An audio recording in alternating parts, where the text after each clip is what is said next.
वालेकुम रहमतुल्लाहि वबरकातुहू। कैसे हैं आप सब? उम्मीद करती हूँ आप सब ईमान और सेहत की बेहतरीन हालत में होंगे। आज मैं आपको हमारे नबी सल्लल्लाहु अलैहि वसल्लम के कुछ असूल बताने जा रही हूँ। ज़िंदगी के जो कुछ असूल थे वो बताने जा रही हूँ। जैसा कि हम सब जानते हैं कि हमारे नबी सल्लल्लाहु अलैहि वसल्लम के सहाबा कराम रज़ी अल्लाह ताला अन्हु के बेहतरीन ज़िंदगी के जो असूल थे वो उनकी चलती फिरती तस्वीर थे। हमारे नबी सल्लल्लाहु अलैहि वसल्लम ने फरमाया, फजर और इशराक, असर और मगरब और इशा के दौरान सोने से बाज रहो। इस टाइम हमको बिल्कुल नहीं सोना चाहिए। नंबर 2, आप सल्लल्लाहु अलैहि वसल्लम ने फरमाया, बदबूदार और गंदे लोगों के साथ ना बैठा करो। आपको पता है बदबूदार जो इंसान होते हैं वो इंसान को डिस्प्रेशन में जो वो शिकार कर देती है। खुशबू तो अल्लाह का शुक्र है वो तो है ही, वो तवन्नाई है, उसमें इजाफा करेगी और सफाई जो है वो निस्फ़ ईमान है। और नंबर 3, आप सल्लल्लाहु अलैहि वसल्लम ने फरमाया, उन लोगों के दरमियान ना सो जो लोग सोने से पहले बुरी बातें करते हैं, उनके साथ मत सोएं। क्योंकि ज़ाहिर सी बात है अगर हम अच्छी सोच के साथ सोएंगे तो हमें ख्वाब अच्छे आएंगे। अगर हम गंदी बातें लेकर सोएंगे और बुरे ख्वाब हमें आएंगे इस तरह से। फिर फरमाया नंबर 4 पे कि तुम बाएं हाथ से ना खाओ। दायां हिस्सा मुस्बत और बायां मनफी होता है। नंबर 5 पे फरमाया मुंह से खाना निकाल कर ना खाओ। नंबर 6 पे फरमाया हमारे रसूल सल्लल्लाहु अलैहि वसल्लम ने फरमाया, कड़ाके ना निकाला करो। साइंस का कहना है हम में से जो लोग उंगलियों के कड़ाके निकालते रहते हैं ये जल्द आर्थराइटिस का शिकार हो जाते हैं। ये जोड़ों के दर्द का भी शिकार हो सकते हैं। नंबर 7 पे फरमाया, जूता पहनने से पहले उसे झाड़ लिया करो। हमारी ज़िंदगी के आम वाक़यात में पता है ना आपको, कीड़े मकोड़े वगैरह फिरते वगैरह रहते हैं, कुछ भी हो सकता है। जो हमारे नबी ने फरमाया वो सुन्नत बिल्कुल ठीक है, हम उस पर अमल नहीं करते। अगर हम उस सुन्नत पे अमल करें ना तो हम ज़रूर कामयाब हो जाएं, हर जगह में हर लफ्ज़ में कामयाब हो जाएं। नंबर 8 पे फरमाया, नमाज के दौरान आसमान की तरफ ना देखो, आसमान की तरफ देखने से तवज्जो हट जाती है। नंबर 9 पे फरमाया, रफ़ा हाजत की जगह मत थूको। ये हुक्म अपने अंदर 2 हिकमतें रखता है।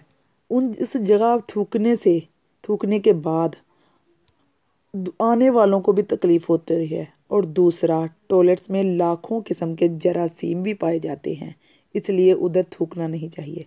क्योंकि जैसे कि हम थूकने के लिए जब मुंह खोलते हैं तो उसके अंदर जरासीम भी चले जाते हैं। उन जरासीमों की वजह से हमारे जो मैदे हैं, फेफड़े, इनमें बहुत सारी बीमारियां जन्म ले लेती हैं। नंबर 10 में फरमाया, लकड़ी के कोयलों से दांत साफ ना करो। कोयले से हमारे दांत वक्ती तौर पर चमक जाते हैं लेकिन बाद में मसूड़े वगैरह ज़ख्मी कर देते हैं।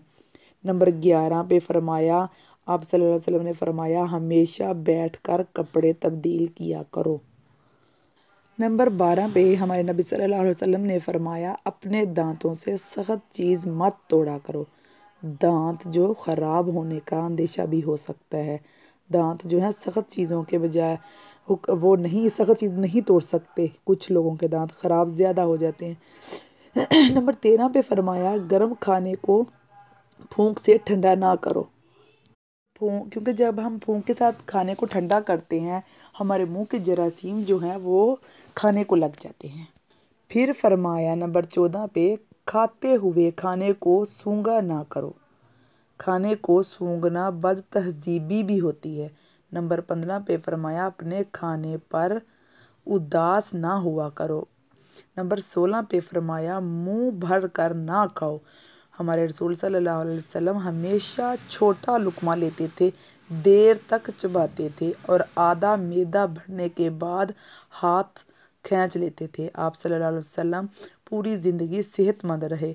आप सल्लल्लाहु अलैहि वसल्लम के सहाबा रज़ी अल्लाह ताला अन्हो भी ये आदत अपना ली। चनाचा मदीना के तबीब बेरोज़गार हो गए और वो खजूरों की तजारत करने लगे। नंबर 17 पे फरमाया, अंधेरे में मत खाओ। अंधेरे में खाने से खाने में कीड़े मकोड़े होने का भी अंदेशा हो सकता है। آپ صلی اللہ علیہ وسلم نے فرمایا نمبر 8 پہ دوسروں کے عیب تلاش نہ کرو۔ جب ہم دوسروں کے عیب ڈھونڈتے ہیں تو ہم چغلی، غیبت، ان جیسی جو منافقت جیسی ہیں، ان جیسے ہم گناہوں میں شمار ہو جاتے ہیں۔ اور نمبر 19 میں فرمایا اقامت اور اذان کے دوران گفتگو نہ کیا کرو۔ نمبر 20 پہ فرمایا بیت الخلاء میں باتیں نہ کیا کرو، اس کی وجہ جراثیم ہیں۔ ہمارے رسول صلی اللہ علیہ وسلم دوستوں کو بہت اہمیت دیا کرتے۔ نمبر 22 پہ فرمایا دوستوں کو دشمن نہ بناؤ۔ پھر نمبر 23 پہ فرمایا دوستوں کے بارے میں شکوہ نہ پالو، شک دوستی کے لیے زہر ہوتا ہے۔ نمبر 24 پہ فرمایا ایڑیاں مار کر نہ چلو، کیونکہ یہ تکبر کی نشانی ہے۔ تکبر مسلمانوں کو سوٹ نہیں کرتا۔ ایڑیاں مارنے سے ہمارے دماغ کی جو چولیں ہیں وہ ہل جاتی ہیں، ہم دماغی لحاظ سے کمزور ہو جاتے ہیں۔ نمبر 25 پہ فرمایا کسی کے بارے میں جھوٹ نہ بولو۔ ہم اگر صرف جھوٹ بولنا بند کر دیں تو معاشرہ ہزاروں برائیوں سے پاک صاف ہو جاتا ہے۔ نمبر 26 پہ فرمایا ٹھہر کر صاف بولا کرو تاکہ دوسرے پوری طرح سمجھ جائیں۔ نمبر 27 پہ آپ صلی اللہ علیہ وسلم نے فرمایا اکیلے سفر نہ کیا کرو۔ نمبر 28 فرمایا شیخی نہ بکھارو، میں نے آج تک شیخی خور کو باعزت نہیں دیکھا۔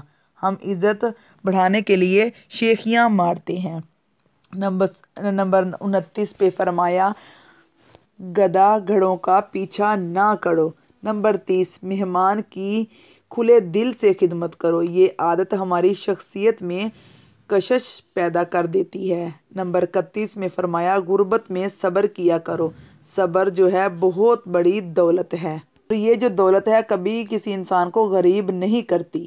32 نمبر پہ فرمایا اپنی خامیوں پر غور کیا کرو اور توبہ کیا کرو، اگر ہم اپنی کسی ایک خامی کو قابو میں پا لیں تو 10 خوبیاں ہم میں بھر جائیں گی۔ نمبر 33 پہ فرمایا برا کرنے والوں کے ساتھ ہمیشہ نیکی کرو۔ نمبر 34 پہ فرمایا اللہ تعالیٰ نے جو دیا اس پر خوش رہو۔ ہم دوسرے کو پرندے کی اس کو دیکھنے کی کوشش میں ہاتھ کا جو پرندہ ہے وہ بھی کھو دیتے ہیں۔ نمبر 35 پہ فرمایا زیادہ نہ سویا کرو، زیادہ نیند یادداشت کو کمزور کر دیتی ہے۔ پھر نمبر 36 پہ فرمایا ہمارے نبی صلی اللہ علیہ وسلم نے فرمایا کہ روزانہ کم از کم 100 بار استغفار کیا کرو، یہ عادت بھی عبادت ہے۔ نمبر 37 پہ فرمایا چلتے ہوئے بار بار پیچھے مڑ کر نہ دیکھو۔ نمبر 38 اچھے کاموں میں دوسروں کی مدد کیا کرو۔ نمبر 39 فیصلے سے پہلے مشورہ ضرور کیا کرو۔ نمبر 40 پہ ہمارے نبی صلی اللہ علیہ وآلہ وسلم نے فرمایا کبھی بھی غرور مت کرو، غرور کا سر ہمیشہ نیچا ہوتا ہے۔ اللہ تعالی ہم سب کو اس پر عمل کرنے کی توفیق دے اور ہمیں سنت پہ چلنے کی توفیق دے۔ آمین ثم آمین۔